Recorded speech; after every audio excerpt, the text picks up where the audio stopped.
السلام علیکم ورحمۃ اللہ وبرکاتہ۔ آج میں اپنے ایک ہونہار، باکمال، باصلاحیت ایک اپنے شاگرد مولانا محمد عارف صاحب سے آپ کو متعارف کراتا ہوں کہ یہ مولانا محمد عارف صاحب ہیں اور یہ ہمارے شاگرد ہیں۔ انہوں نے شروع سے ہی تعلیم حاصل کی ہے اور اس وقت جو ہے یہ سیکنڈ لاسٹ ایئر میں ہیں اور امروہہ میں زیر تعلیم ہیں۔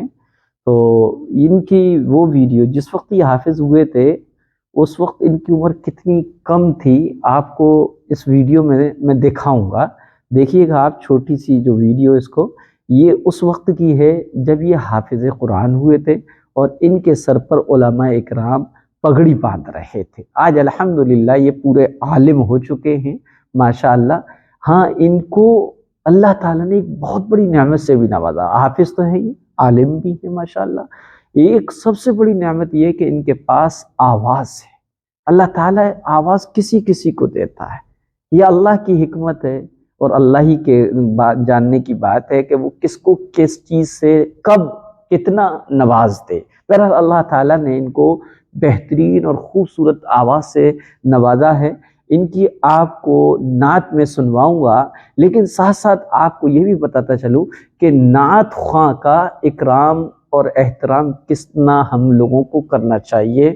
چنانچہ شاعر اسلام حضرت حسان بن ثابت رضی اللہ تعالیٰ عنہ وہ شاعر ہیں، وہ شاعر اسلام ہے جس کو اللہ کے رسول صلی اللہ علیہ وسلم نے وہ احترام، وہ مقام، وہ مرتبہ دیا کہ حسان بن ثابت رضی اللہ تعالیٰ عنہ کے لیے ممبر منگایا گیا اور پیارے آقا حضرت محمد صلی اللہ علیہ وسلم نے فرمایا، حسان اس ممبر پہ چڑھو اور اسلام کی عظمت و بلندی و شوکت کو بیان کرو، اور جو کافر میرے ہجو کر رہے ہیں، میری برائیاں کر رہے ہیں، تم نظم میں، منظوم کلام میں اس کا جواب دو۔ تو حسان بن ثابت کھڑے ہوئے اور پھر انہوں نے دین اسلام کی عظمت اور شوکت، اس کی بہتری کو بیان کیا، پیارے آقا کی تعریف کی۔ تو اس سے پتہ چلا کہ نعت کا ثبوت ہے اور نعت خواہ کا اکرام اور احترام کرنا چاہیے۔ چنانچہ اسی حدیث کی بنیاد پر ہم نے اس پر عمل کرتے ہوئے اپنے شاگرد محترم حضرت مولانا محمد عارف صاحب کو نعت کے لیے بلایا ہے۔ یہ آپ کو نعت سنائیں گے۔ امید ہے کہ آپ ان کی نعت غور سے سنیں گے اور ان کو دعاؤں سے بھی نوازیں گے۔ آئیے مولانا محمد عارف صاحب ہمیں نعت سنائیے گا آپ۔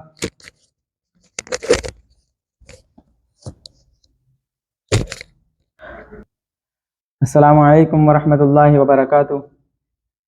حضرت مفتی صاحب کا حکم ہوا، کیونکہ استاد ہیں تو مفتی صاحب کے حکم کی تکمیل کرتے ہوئے میں انشاءاللہ آپ کو نعت سناؤں گا۔ تو سب سے پہلے نعت سے پہلے درود شریف پڑھ لی جائے۔ اللہم صلی علی سیدنا مولانا محمد النبی الامی وعلی آلہ وسلم تسلیما۔ کسی مجلس میں جب نعت شہ عالم سناتے ہیں، کسی مجلس میں جب نعت شہ عالم سناتے ہیں، کسی مجلس میں جب نعت شہ عالم سناتے ہیں، فضائے رشک کرتی ہیں، فرشتے جھوم جاتے ہیں، فضائے رشک کرتی ہیں، فرشتے جھوم جاتے ہیں، کسی مجلس میں جب نعت شہ عالم سناتے ہیں، فضائے رشک کرتی ہیں، فرشتے جھوم جاتے ہیں،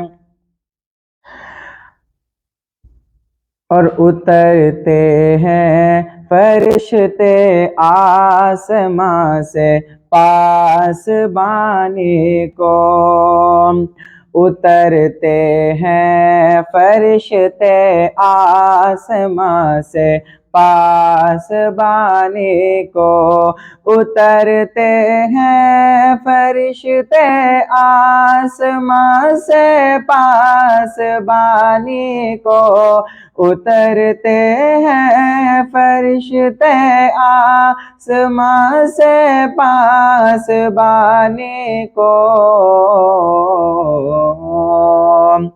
چرانے بکریاں صحرا میں جب سرکار جاتے ہیں چرانے بکریاں صحرا میں جب سرکار جاتے ہیں کسی مجلس میں جب نعت شہ عالم سناتے ہیں فضائے رشک کرتی ہیں فرشتے جھوم جاتے ہیں اور شب معراج میں ختم رسل کا مرتبہ دیکھو شب معراج میں ختم رسل کا مرتبہ دیکھو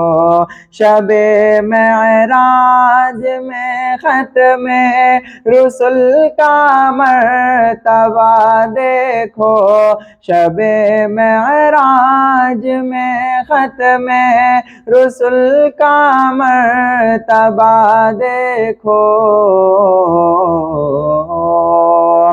جہاں تک کوئی نہ پہنچا جہاں تک کوئی نہ پہنچا وہاں تک آپ جاتے ہیں جہاں تک کوئی نہ پہنچا وہاں تک آپ جاتے ہیں کسی مجلس میں جب نعت شہ عالم سناتے ہیں فضائے رشک کرتی ہیں فرشتے جھوم جاتے ہیں اور ابل پڑھتا ہے چشمہ بن کے برتن میں جو تھا پانی ابل پڑتا ہے چشمہ بن کے برتن میں جو تھا پانی ابل پڑتا ہے چشمہ بن کے برتن میں جو تھا پانی ابل پڑتا ہے چشمہ بن کے برتن میں جو تھا پانی نبی جی انگلیاں جب ہاتھ کی اس میں لگاتے ہیں نبی جی انگلیاں جب ہاتھ کی اس میں لگاتے ہیں کسی مجلس میں جب نعت شہ عالم سناتے ہیں فضائے رشک کرتی ہیں فرشتے جھوم جاتے ہیں اور یہ آخری شعر کوئی اعجاز تو دیکھے میرے قرآن ناطق کا کوئی اعجاز تو دیکھے میرے قرآن ناطق کا کوئی اعجاز تو دیکھے میرے قرآن ناطق کا کوئی اعجاز تو دیکھے میرے قرآن ناطق کا لقب امی لقب امی لقب امی ہے، لیکن علم کا دریا بہاتے ہیں۔ لقب امی ہے لیکن علم کا دریا بہاتے ہیں۔ کسی مجلس میں جب نعت شاہ عالم سناتے ہیں، فضائے رشک کرتی ہیں، فرشتے جھوم جاتے ہیں۔ السلام علیکم۔